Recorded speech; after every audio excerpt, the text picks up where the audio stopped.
লোহার কড়াইতে এইরকমভাবে খুব সহজেই আপনারা পাটিসাপটা পিঠা তৈরি করে ফেলতে পারবেন। এইরকমভাবে পিঠা তৈরি করলে একটা পিঠাও আপনাদের ভাঙবে না, আর পিঠা হবে নরম তুলতুলে সফট, খেতে হবে দুর্দান্ত। নমস্কার বন্ধুরা, মমস কিচেন বেঙ্গলিতে আপনাদের স্বাগত জানাই। আর আজকের পৌষ সংক্রান্তির আপনাদের অনেক অনেক শুভেচ্ছা। আজকে আমি আপনাদের খুব সহজে পাটিসাপটা পিঠা তৈরির একটা রেসিপি দেখাবো। তবে চলুন আর দেরি না করে রেসিপিটা দেখে নিই। আমি একটা পাত্রে গরম দুধ নিয়ে নিয়েছি। এর মধ্যে আমি দিয়ে দিয়েছি 1 বাটি পরিমাণ চালের গুঁড়ো, আর দিয়ে দিয়েছি সেই বাটির সমপরিমাণ ময়দা। এবার এগুলোকে আমি একটা চামচের সাহায্যে খুব সুন্দরভাবে মিশিয়ে নেব।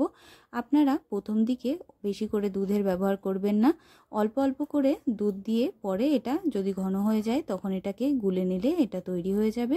আমি এটাকে অল্প অল্প করে দুধ দিয়ে এখন গুলে।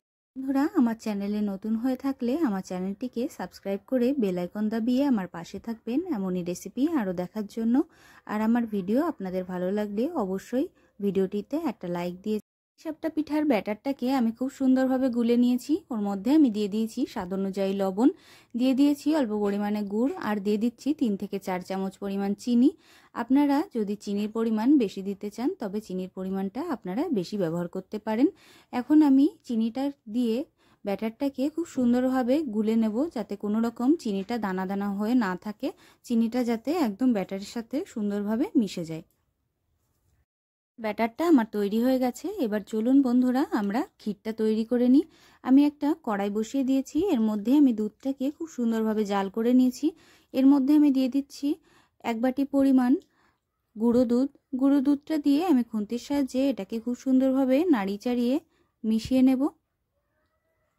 খুন্তির সাহায্যে এটাকে নাড়িয়ে খুব সুন্দরভাবে মিশিয়ে নিতে হবে। আপনারা যদি এই রকমভাবে ক্ষীর তৈরি করেন তাহলে সবথেকে সহজভাবে আপনারা ক্ষীর তৈরি করতে পারবেন।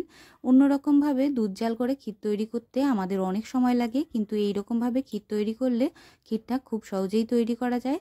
এখন আমি এর মধ্যে দিয়ে দিয়েছি সন্দেশ। সন্দেশটা দিয়ে আমি খুন্তির সাহায্যে খুব সুন্দরভাবে এটাকে মিশিয়ে নিচ্ছি।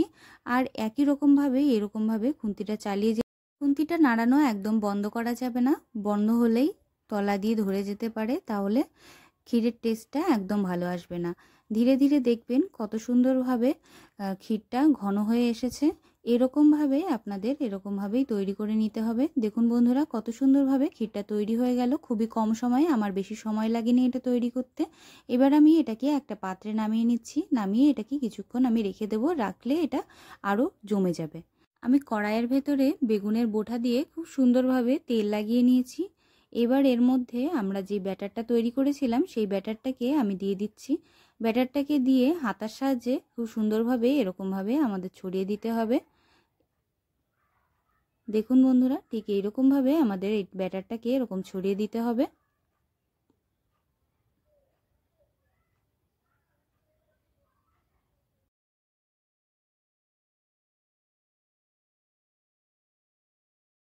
দেখুন বন্ধুরা, কত সুন্দরভাবে এটা ভেতর দিক দিয়ে তৈরি হয়ে গেছে। এবার এর মধ্যে আমি যেই পুরটা, যে ক্ষীরটা আমরা তৈরি করেছিলাম সেই ক্ষীরটাকে এর মাঝখানে দিয়ে তারপর এটাকে ধীরে ধীরে আমাদের চারপাশ থেকে তুলে এটাকে রোল করে নিতে হবে। এরকমভাবেই আমি বাকিগুলোকে তৈরি করে নেব। দেখুন আমি মাঝখানটায় ক্ষীরটা দিয়ে দিয়েছি।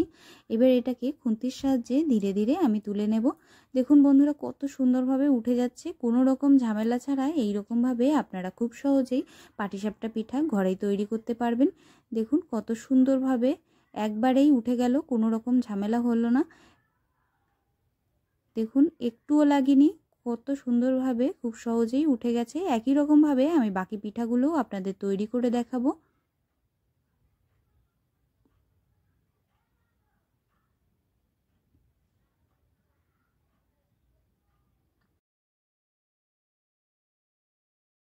একই রকমভাবে আমি বাকি পিঠাগুলোও আপনাদের তৈরি করে দেখাবো।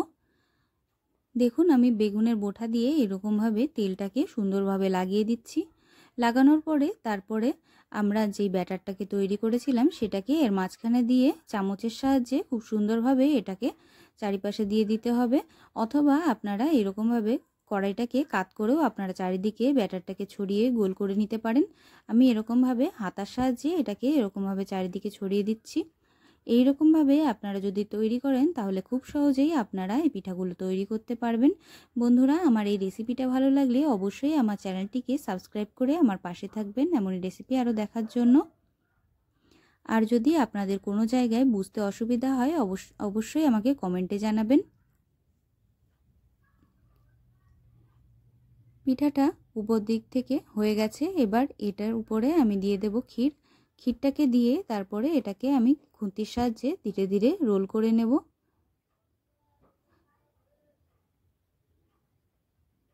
দেখুন কত সুন্দরভাবে পিঠাটা তৈরি হয়ে গেল। একই রকমভাবে আমি সমস্ত পিঠাগুলোকেও তৈরি করে নেব। বন্ধুরা, আমার পিঠাটা তৈরি হয়ে গেছে। এই রকমভাবে আপনারা লোহার কড়াইতে খুব সহজেই পাটিসাপটা পিঠা তৈরি করতে পারবেন। একটা পিঠাও কোনো রকমভাবে ভেঙে যাবে না। কোনো রকম ঝামেলা ছাড়া, কোনো রকম ননস্টিকের প্যান ছাড়া এই রকমভাবেই আপনারা পাটিসাপটা পিঠা ঘরে একবার অবশ্যই আপনারা তৈরি করবেন। আর আমার রেসিপিটা ভালো লাগলে অবশ্যই আমাকে কমেন্টে জানাবেন। আমার চ্যানেলটিকে সাবস্ক্রাইব করে আমার পাশে থাকবেন। আমার ভিডিওটা প্রথম থেকে শেষ পর্যন্ত দেখার জন্য অনেক ধন্যবাদ। সবাই খুব ভালো থাকবেন, সুস্থ থাকবেন।